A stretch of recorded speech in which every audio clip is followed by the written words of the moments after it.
जय श्री कृष्ण दोस्तों, स्वागत है आपका मेरे यूट्यूब चैनल देवी भक्ति में।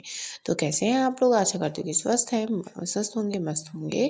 तो आज की वीडियो में मैं आपके लिए लेके आई हूँ माघ पूर्णिमा की व्रत कथा। तो वीडियो शुरू करने से पहले आप सबको माघ पूर्णिमा की हार्दिक शुभकामनाएं। तो चलिए हम कथा का आरंभ करते हैं। माघ पूर्णिमा की पौराणिक कथा के अनुसार एक नगर में धनेश्वर नाम के एक ब्राह्मण रहता था। उसकी पत्नी का नाम रूपवती था, जो कि बहुत ही पतिव्रता और सरगुण संपन्न थी, लेकिन उन्हें कोई संतान नहीं थी। इसलिए वो दोनों बहुत चिंतित रहते थे। एक बार उस नगर में एक महात्मा महात्मा आए। उन्होंने उस नगर के सभी घरों से दान लिया, लेकिन धनेश्वर की पत्नी जब भी उन्हें दान देने जाती तो वो उसे लेने से मना कर देते। एक दिन धनेश्वर महात्मा के पास गया और उसने पूछा कि हे महात्मा, आप नगर के सभी लोगों से दान लेते हैं, लेकिन मेरे घर से नहीं लेते। हमसे अगर कोई भूल हुई हो तो हम ब्राह्मण दंपत्ति आपसे क्षमा याचना करते हैं। इस पर महात्मा ने कहा कि नहीं विप्र, तुम तो हमेशा आदर सत्कार करने वाले ब्राह्मण हो, तुमसे भूल तो कभी भी नहीं हो सकती। महात्मा की बात सुनकर धनेश्वर हाथ जोड़कर बोला, हे मुनीश्वर, फिर आखिर क्या कारण है? कृपा हमें उससे अवगत कराएं। इस पर महात्मा बोले, हे विप्र, तुम्हारी कोई संतान नहीं है। जो दंपत्ति निसंतान हो उसके हाथ से भिक्षा कैसा ग्रहण कर सकता हूँ?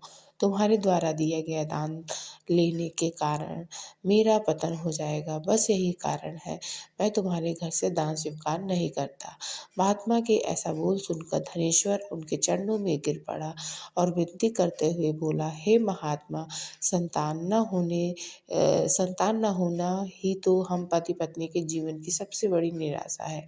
यदि संतान प्राप्ति का कोई उपाय है तो बताने की कृपा करें। मुनिवर ब्राह्मण का दुख देखकर महात्मा बोले, हे विप्र, तुम्हारे इस कष्ट का एक आसान तरीका है। तुम्हें 16 दिनों तक श्रद्धा पूर्वक काली माता की पूजा कर उन्हें प्रसन्न करना होगा, तो उनकी कृपा से अवश्य तुम्हें संतान की प्राप्ति होगी।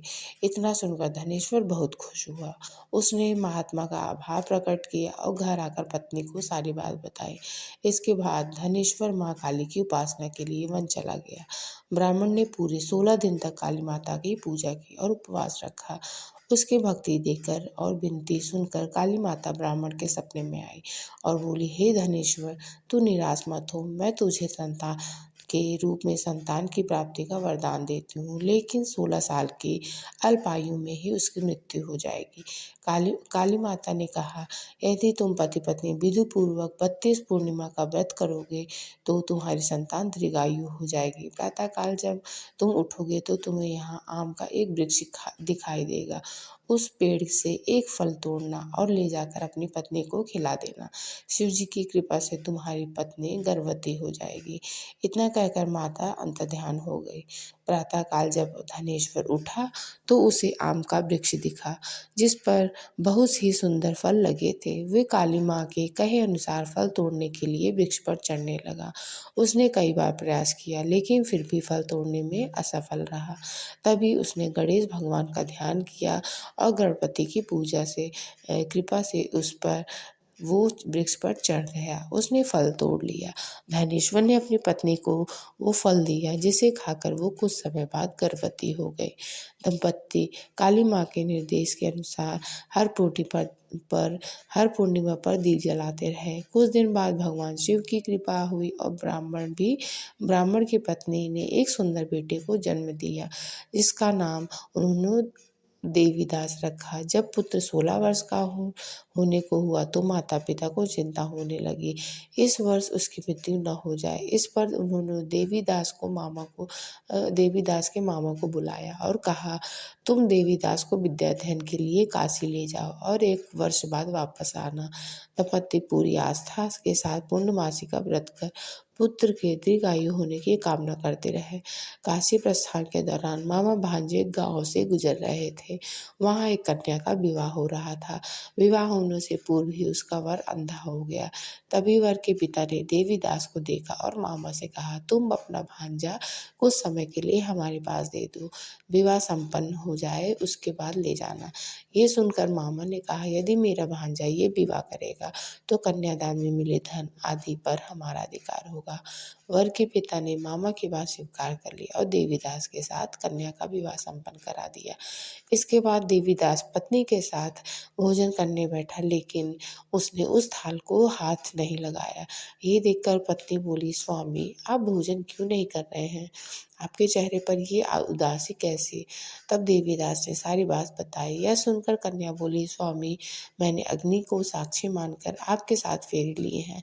अब मैं आपके अलावा किसी और को अपना पति स्वीकार नहीं करूंगी। पत्नी की बात सुनकर देवीदास ने कहा, ऐसा मत कहो, मैं अल्पायु हूँ। कुछ ही दिनों में 16 वर्ष की आयु होते ही मेरी मृत्यु हो जाएगी।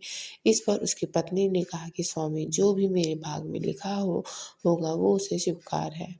देवीदास ने उसे समझाने की बहुत कोशिश करी, लेकिन जब वो नहीं मानी तो देवीदास ने उसे एक अंगूठी दी और कहा, मैं काशी जा रहा हूँ, लेकिन तुम मेरा हाल जानने के लिए एक पुष्प वाटिका तैयार करो, जो उसमें भांति भांति के पुष्प लगाओ और उन्हें जल में सींचती रहो।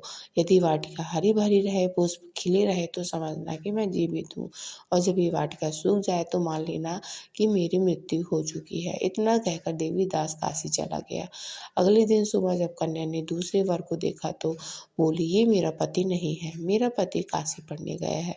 यदि उसके साथ मेरा विवाह हुआ है तो बताए रात्रि में मेरे और इसके बीच क्या बातें हुई थी और इसने मुझे क्या दिया था।